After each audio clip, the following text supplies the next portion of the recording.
믿고 듣는 쌈무이 믿드쌈. 안녕하세요, 쌈무이 애청자입니다. 전 작년까지 신학교에 다녔던 가톨릭 신학생이었습니다. 한국에 있는 7개의 신학대학교 중 한 곳을 다녔을 당시에 겪었던 일을 제보해 보겠습니다.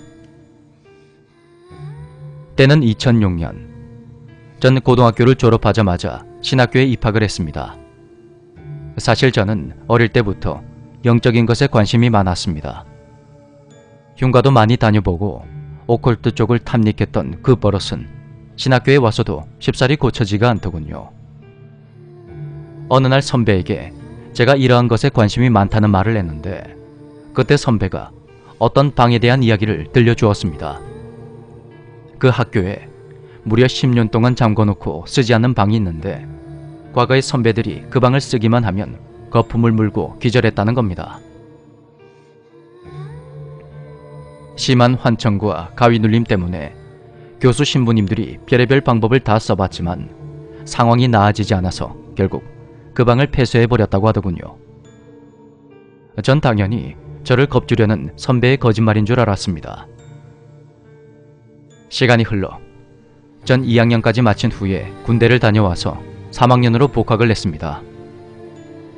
보통 2학년 말에서 3학년 초에 자퇴를 많이 하는데, 그래서 그런지 안 보이는 친구들이 참 많더군요. 신학교는 보통 1, 2학년 때는 다 같이 생활을 하다가 3학년부터는 각 방을 씁니다.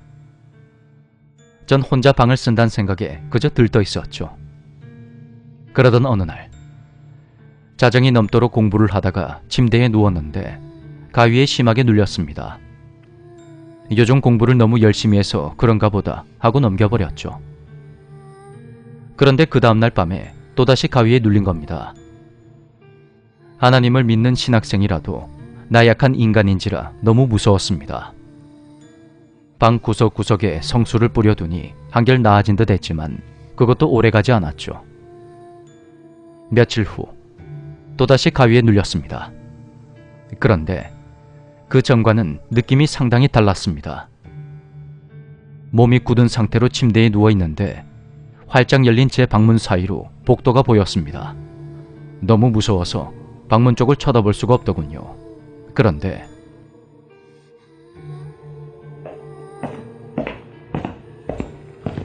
미친 새끼, 미친 새끼, 미친 새끼. 복도 쪽에서 들리는 어떤 남자의 목소리에 너무 두려웠던 저는 죽더라도 성호는 한번 긋고 죽다는 그런 생각에 몸에 힘을 줬습니다.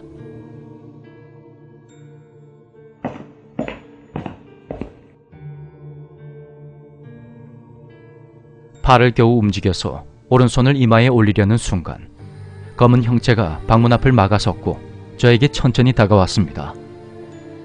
힘겹게 성호를 긋자 검은 형체가 연기처럼 창문 밖으로 빠져나갔습니다.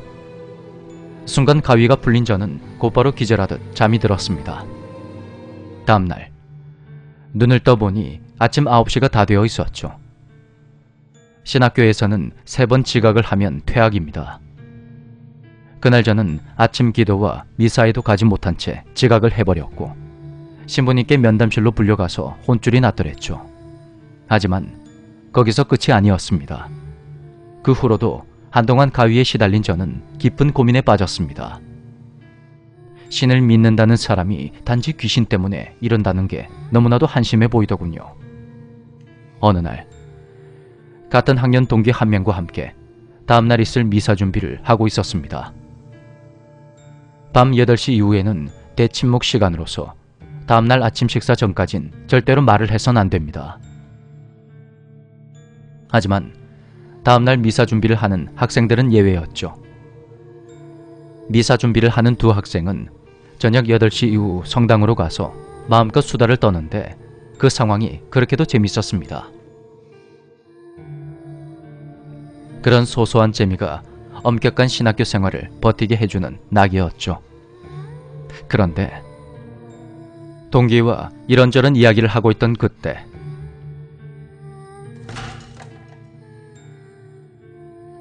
뭔가 툭하고 떨어지는 소리가 크게 들렸습니다. 소리는 초를 보관해두는 방에서 들렸고 방으로 가보니 그 많은 초 중에서 하필 부활절 때 쓰는 커다란 초 하나만이 떨어져 있는 것입니다. 그걸 본 동기와 저는 그 자리에 얼어붙고 말았습니다. 2m 높이의 선반에서 떨어진 초가 흠집 하나 없이 너무도 멀쩡한 겁니다. 우린 서둘러 준비를 마친 후에 불을 끄고 나가려고 했습니다. 그런데 그 순간 미친 새끼, 미친 새끼, 미친 새끼. 등 뒤에서 남자의 목소리가 또다시 들려오는 겁니다. 전 동기의 손을 붙잡고 기숙사를 향해서 냅다 뛰어갔습니다. 잠시 숨을 고른 후 전 동기에게 그동안 겪었던 일을 모두 털어놨습니다. 그런데 제 이야기를 들은 동기가 뒤로 넘어가더군요. 아까 초가 떨어지기 전에 자신의 등 뒤쪽에서 어떤 남자가 욕을 하는 소리를 들었다는 겁니다. 제가 그런 줄 알았는데 욕이 끝나기 무섭게 초가 떨어졌다고 하더라고요.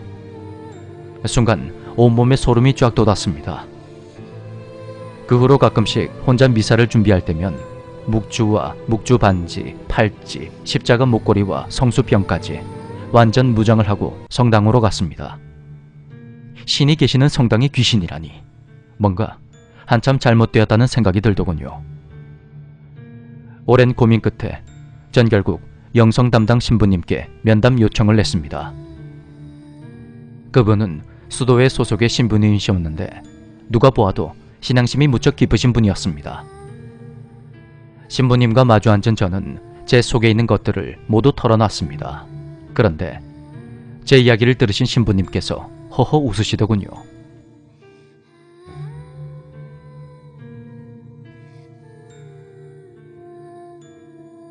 영적인 삶을 추구하는 사람들에겐 귀신 같은 나쁜 영들이 자주 보이기도 하네. 자네만 그런 게 아니라 아마 신학생 절반 정도가 비슷한 경험을 했을 거야. 그리고 자네 그거 아는가? 악마들은 마음이 이미 더러워진 사람에겐 관심이 없다네.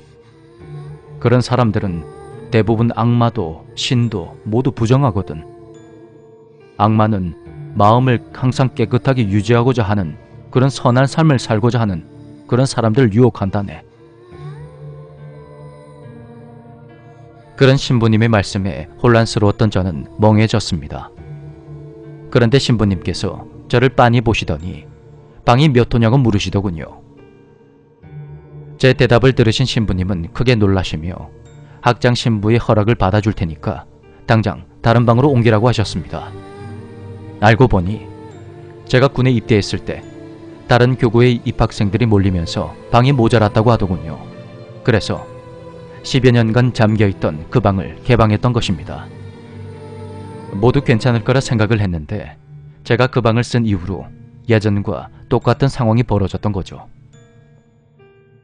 방을 옮긴 후로는 신기하게도 무서운 일들이 일어나지 않았고 마음도 많이 평온해졌습니다.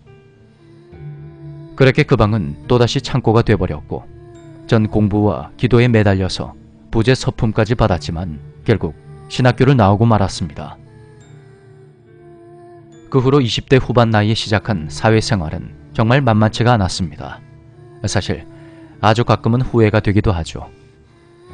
문득 그 방에서 대체 무슨 일이 있었던 걸까 생각해보곤 합니다.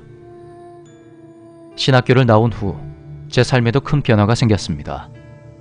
듣지 말아야 할 것들이 들리고 보지 말아야 할 것들이 보이는 겁니다. 지금은 그래도 많이 적응이 됐지만 한 번씩 지방 출장 때문에 혼자서 모텔에서 자게 될 때면 밤잠을 설칠 정도로 섬뜩할 때도 있습니다. 어릴 땐 제가 귀신들을 찾아다녔는데 이젠 귀신들이 저를 찾아옵니다.